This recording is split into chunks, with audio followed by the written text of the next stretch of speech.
If you are over 60 and you wake up feeling stiff, if your hips feel tight after sitting for even 20 minutes, if your knees hesitate before you take your first step, if your balance feels slightly less certain than it did 10 years ago, you are not broken, you are not failing, and you are definitely not too old. Your body is responding exactly the way it was designed to respond. It adapts to what you ask of it, and it protects what feels unstable. Most people believe mobility is about stretching more. Pull harder, hold longer, force the muscle to loosen. But that approach misses something critical. Mobility is not flexibility. Mobility is strength inside a position. If your brain does not trust a joint angle, it will not allow you to move freely there. Your nervous system is protective by nature, especially after 60. As we age, muscle mass gradually declines. Strength decreases unless it is maintained. Reaction speed becomes slower. Balance systems become less automatic. The brain senses that subtle instability, and it responds by increasing tension. Tightness is often protection, not damage, not permanent limitation. Protective muscles guard weak positions, and guarded muscles feel stiff. That morning stiffness many people complain about? Often it is not short muscles. It is cautious muscles. Muscles that are unsure. Muscles that are under-supported. So they tighten. They reduce range. They choose safety over freedom. Now here is the important shift. Stretching alone does not build trust. If anything, aggressive stretching can create more guarding, because the brain senses instability at the end range, and it responds by tightening further. This is why some people stretch daily for years and still feel stiff. Because flexibility without strength does not create control. And without control, there is no safety. What your body truly needs is reassurance. Strength at specific joint angles. Calm, controlled tension. Breathing while holding. Not straining. Not forcing. But stabilizing.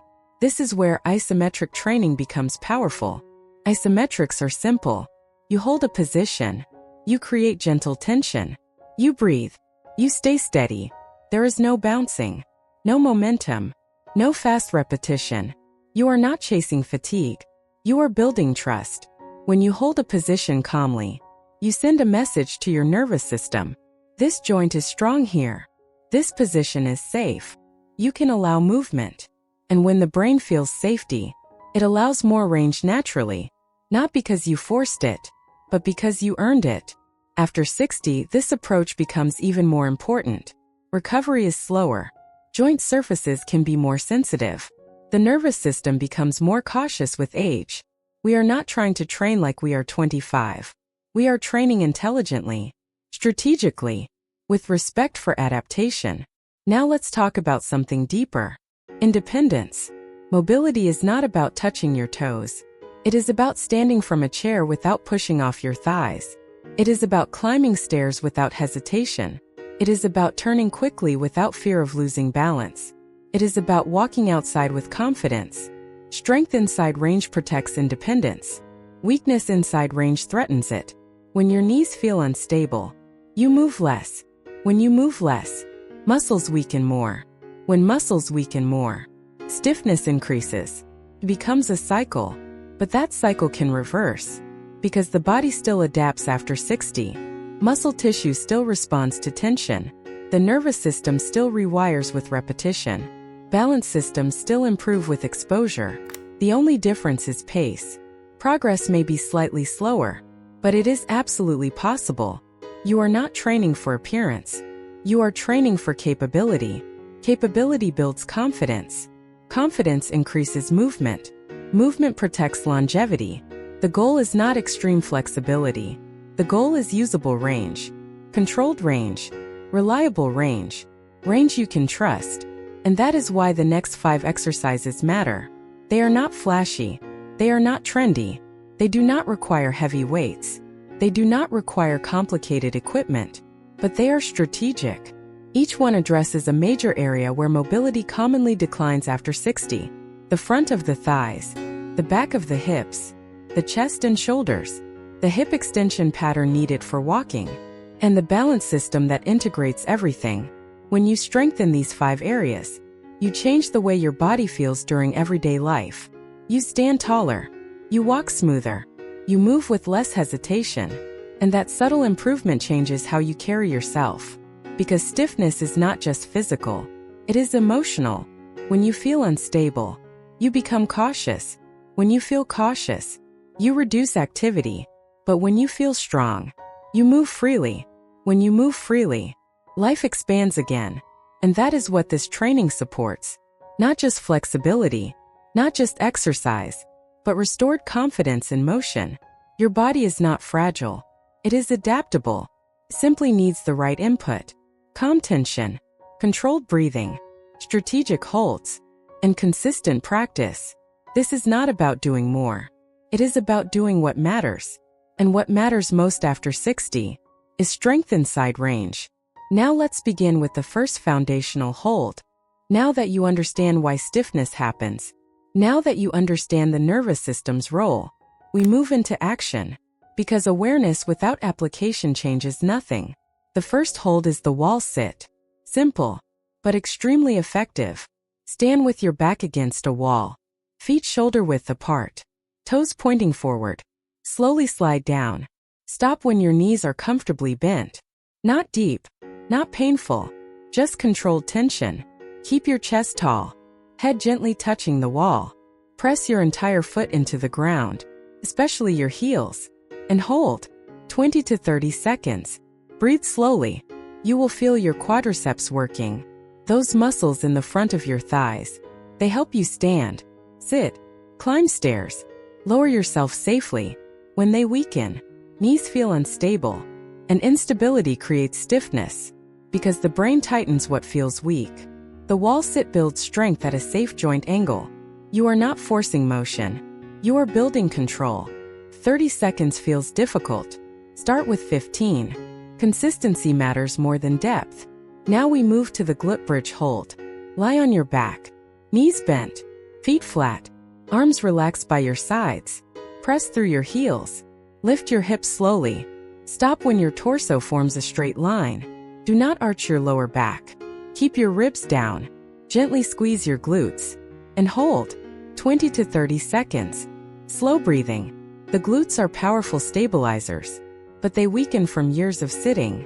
When glutes weaken, the lower back compensates. Hips become tight. Walking becomes less efficient. This hold restores posterior support safely. You may feel mild shaking. That is normal. That is reconnection. Lower slowly. Control the movement. Already, with these two holds, you have strengthened the front and back of your lower body. That balance reduces joint stress. Now we move upward, because posture influences everything. The doorway chest hold. Stand in a doorway. Place your forearms on the frame. Elbows near shoulder height. Step one foot forward slightly. Lean gently until you feel a stretch across your chest. Now lightly press your forearms into the frame. About 30% effort. Hold 5 to 8 seconds. Keep breathing. Then relax slightly deeper. This is contract relax. It works with your nervous system, not against it. As we age, shoulders often round forward. From driving, reading, using screens. This posture limits shoulder mobility, reduces overhead reach, even affects breathing. Opening the chest restores alignment, improves posture, improves shoulder function. Hold for 20 to 30 seconds total. Move out of the stretch slowly. Control always comes first. Now we address hip extension directly. The supported split squat hold. Stand near a chair or countertop. Step 1 foot back. Front foot flat. Back heel naturally lifted. Lower slightly. Just enough to feel tension in the front of the back hip. Keep your torso upright. Hips level. Chest tall. And hold. 20 seconds per side. Hip extension is critical for walking. When it decreases, stride shortens. Balance weakens. Lower back compensates. This hold reintroduces extension calmly. You are not lunging dynamically. You are stabilizing, teaching your brain that this position is safe. Switch sides carefully. Use support confidently. Safety is strength. Finally, the single leg balance hold. Stand near support. Shift your weight onto one leg. Lift the other foot slightly. Eyes forward. Chest tall. Arms relaxed. And hold. 15 to 20 seconds per side. You may wobble. That is normal. Balance integrates muscles, vision, inner ear, joint sensors, all working together. Training balance improves confidence. Confidence improves movement. Movement protects independence. These 5 holds are strategic. They rebuild strength where it commonly declines. They restore posture. They improve walking mechanics. They increase stability. Without heavy weights. Without aggressive stretching. Without strain. Controlled strength creates lasting mobility. And mobility supports the life you want to keep living. Exercises alone do not create results. Consistency does. Application does. Structure does. So let's build your system. 3 days per week. That is enough. You do not need daily strain. You need repeated exposure. Monday, Wednesday, Friday, or Tuesday, Thursday, Saturday. 15 to 25 minutes total. Start with the wall sit, then glute bridge, then doorway chest hold, then split squat hold. Finish with single leg balance. Week 1. Hold each for 20 seconds. Focus on posture. Focus on breathing. Focus on staying calm. Do not chase fatigue. You are retraining your nervous system. Week 2. Increase to 25 or 30 seconds, only if stable. Week 3. Refine alignment. Better foot pressure. Better hip control. Better shoulder position. Week 4. Notice daily life changes. Standing from chairs feels easier. Walking feels smoother. Turning feels more stable. Morning stiffness may reduce. Progress is often subtle, but subtle progress compounds. Mobility is like compound interest. Small deposits, repeated consistently, grow quietly over time. That future is built quietly, one controlled hold at a time. This is not flashy training. It is intelligent training. This is the VitaSignal 60 approach. Strength after 60 is possible. Stability after 60 is trainable. Independence after 60 is protectable. And your body is still capable.